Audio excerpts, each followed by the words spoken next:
It is as necessary for men to live in beauty rather than ugliness as it is necessary for him to have food for an aching belly or rest for a weary body.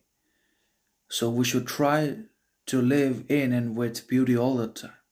And it's not always about internal beauty, but about external, outside, societal beauty also in one way or another, because everything has beauty but not everyone sees. Beauty depends particularly upon ourselves because we have mind, we have perception, understanding, outlook, and we are only capable of all those faculties at the same time, and not the others animals.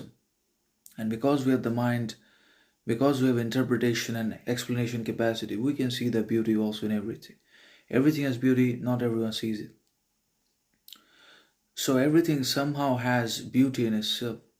Not really because it has beauty, but because of our mind, because our mind has the capability to make us believe that it's beautiful, it has beauty, it has contains some good authenticity, worship about itself in one way or another.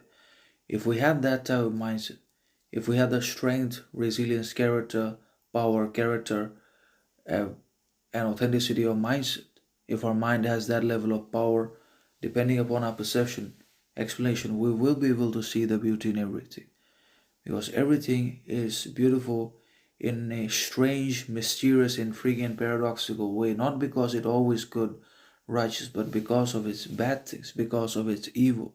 It always teaches us something that we have never known or learned about before, and that is its beauty.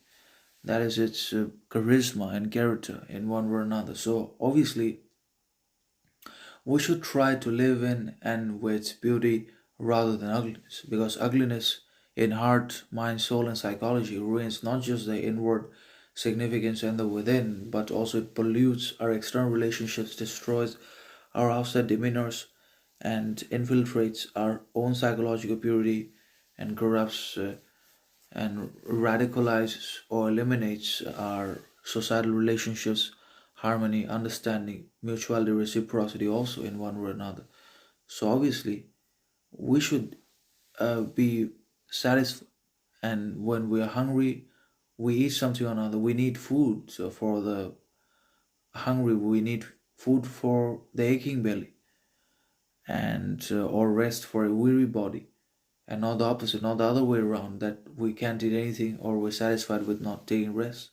And similarly, the mind should prioritize beauty, and it has the capability to do so if we have the willingness, the will, the resilience to be beautiful inwardly and and outwardly.